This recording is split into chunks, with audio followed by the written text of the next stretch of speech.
শেখ হাসিনার লাইভ ভাষণ। ধানমন্ডি ৩২ নম্বরে ঘটে গেল ভয়ঙ্কর তাণ্ডব, যা আপনি কল্পনাও করতে পারবেন না। আপনি জানেন কি ২০২৫ সালের ফেব্রুয়ারির প্রথম সপ্তাহে কি অসাধারণ এক ঘটনা ঘটল? এটা এমন কিছু যা আপনাকে চমকে দিবে। বুধবার রাত ৯টা শেখ হাসিনা ঘোষণা দিয়েছিলেন যে তিনি লাইভ ভাষণ দেবেন। কিন্তু তার ভাষণের পর যা ঘটল তা পুরো দেশের রাজনৈতিক পরিবেশ পাল্টে দিল। এই ভাষণটি শুরু হতেই উত্তেজনা ছড়িয়ে পড়ে রাজধানী ঢাকা জুড়ে। ছাত্র জনতা, যারা দীর্ঘদিন ধরে সরকার বিরোধী আন্দোলন চালাচ্ছিল, তারা ধানমন্ডি ৩২ নম্বরে একযোগে জড়ো হতে শুরু করে। তারা ঘোষণা দেয় বুলডোজার মিছিল হবে, আর শেখ হাসিনার এই ভাষণের বিরুদ্ধে তীব্র প্রতিবাদ হবে। সবার চোখ তখন ছিল শেখ হাসিনার দিকে।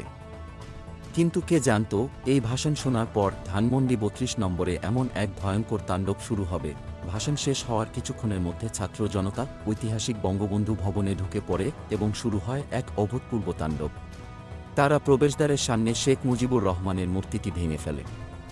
ধানমন্ডি ৩২ নম্বরে এমন এক ভাঙচুর চালানো হয় যা দেশের ইতিহাসে কখনো দেখেনি কেউ। ছাত্ররা একে একে স্লোগান দিতে থাকে, শেখ হাসিনাকে দেশে ফিরিয়ে আনো, তার শাস্তি দিতে হবে। এটা এমন এক সময় ঘটে যখন গত বছরের ৫ আগস্ট বৈষম্য বিরোধী আন্দোলনের সময় শেখ হাসিনা পদত্যাগ করে পালিয়ে যান, আর তখনই ধানমন্ডি ৩২ নম্বরে আগুন ধরিয়ে দেয় উত্তেজিত জনতা। এবারও সেই আগুনের মতো উত্তেজনা আবার দানা বাঁধে।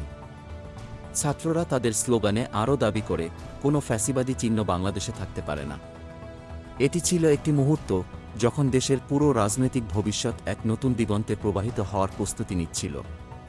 ছাত্র জনতা আরও দৃঢ়ভাবে বলে, শেখ হাসিনার শাসন যতদিন থাকবে ততদিন আমাদের আন্দোলন থামবে না। কিন্তু সবচেয়ে বড় প্রশ্ন এখন, দেশের ভবিষ্যৎ কি হবে?